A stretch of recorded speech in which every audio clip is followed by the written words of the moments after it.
Bhagavate Vasudevaya. Shravanam Diaries Podcast.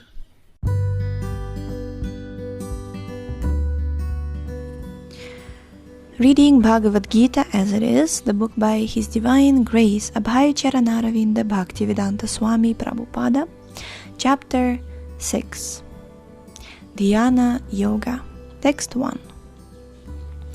Shri Bhagavanu Vacha Anashritah karma phalam karyam karma karoti ya sasanyasi cha yogi cha na niragnir na chakriya.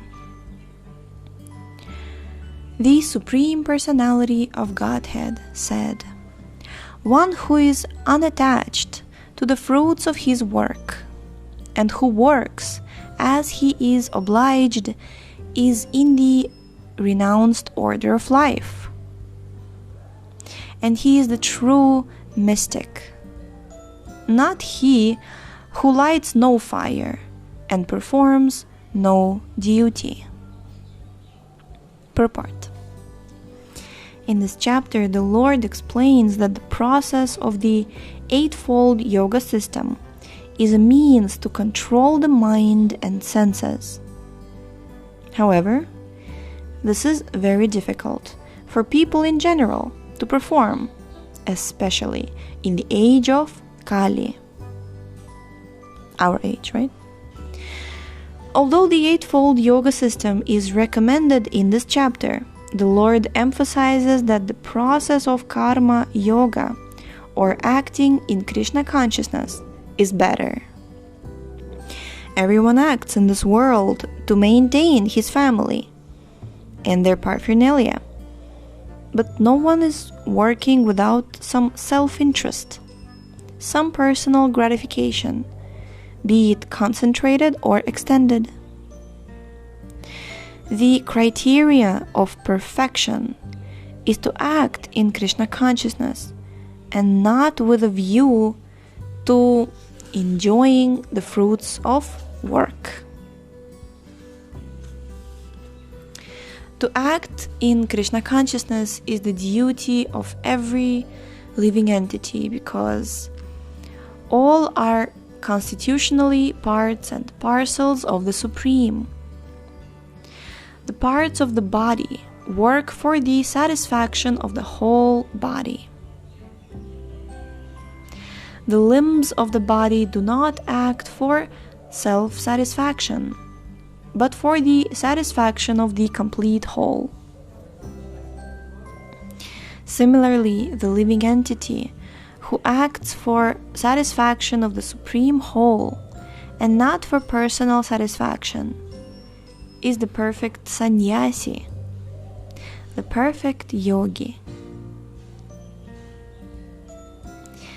The sannyasis sometimes artificially think that they have become liberated from all material duties, and therefore they cease to perform Agnihotra Yagyas, fire sacrifices.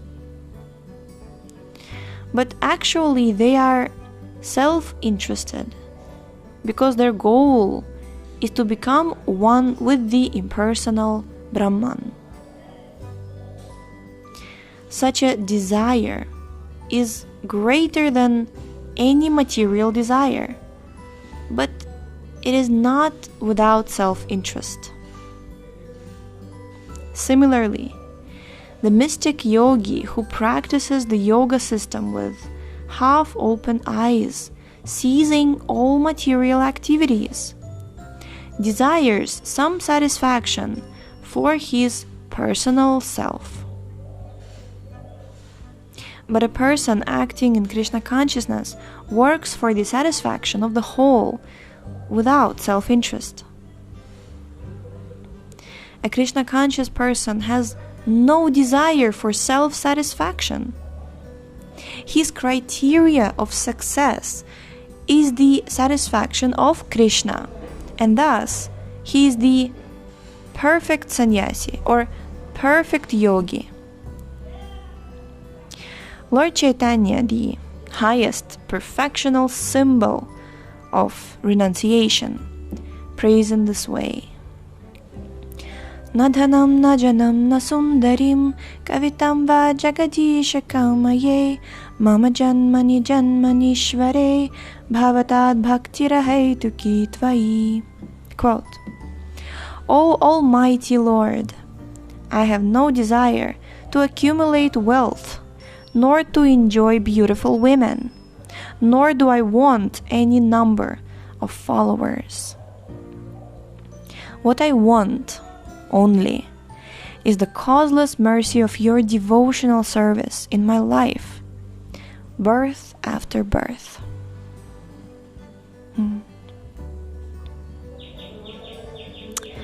Text 2. Yam sannyasam iti prahur yogam tam vidhi pandava nahya sanyasta sankalpo yogi bhavati kaschana. Okay. Yogi bhavati kaschana. What is called renunciation, you should know, to be the same as yoga, or linking oneself with the Supreme. O son of Pandu, for one can never become a yogi unless he renounces the desire for sense gratification. Purport. Real sannyasa yoga or bhakti means that one should know his constitutional position as the living entity and act accordingly. The living entity has no separate, independent identity. He is the marginal person. He is the marginal energy of the Supreme. When he is entrapped by material energy, he is conditioned. And when he is Krishna conscious or aware of the spiritual energy, then he is in his real and natural state of life. Therefore, when one is in complete knowledge, one ceases all material sense gratification or renounces all kinds of sense gratificatory activities. This is practiced by the yogis who restrain the senses from material attachment. But a person in Krishna consciousness has no opportunity to engage his senses in anything which is not for the purpose of Krishna. Therefore, a Krishna conscious person is simultaneously a sannyasi and a yogi.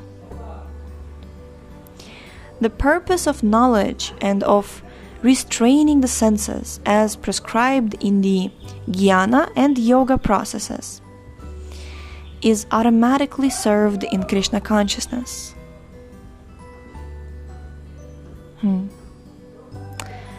If one is unable to give up the activities of his selfish nature, then jnana and yoga are of no avail.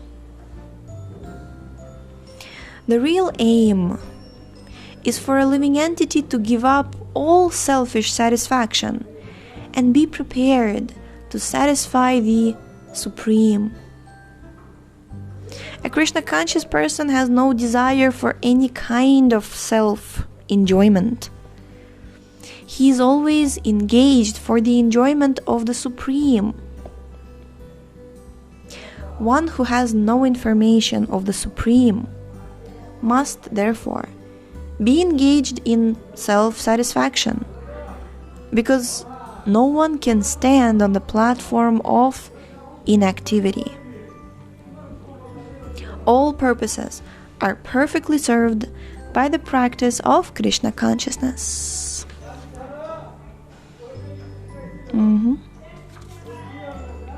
So you can't say that I am selfless and at the same time not serve the Supreme Lord. You can't say that.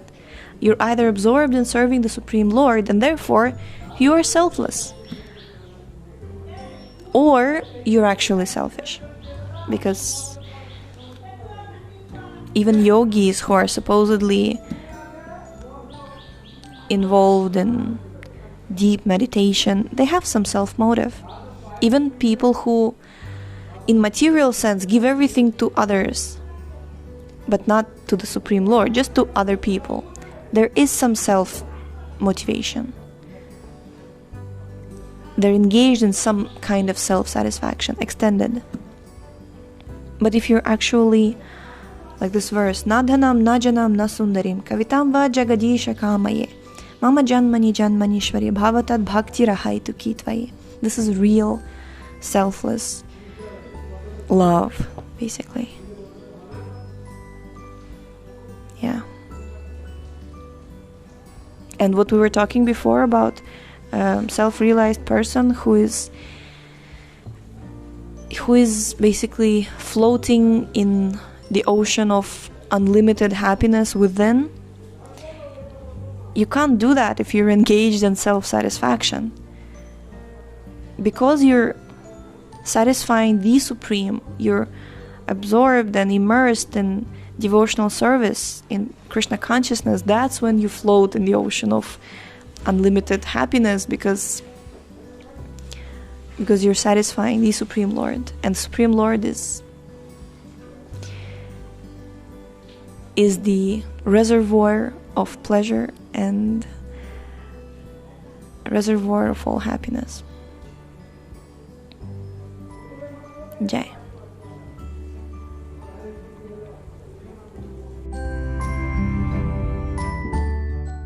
Thank you so much for tuning in today. The book links, previous episodes timeline, and biography of the author can be found on shravanamdiaries.com. The link is in the description, and we shall see you tomorrow. Hare Krishna.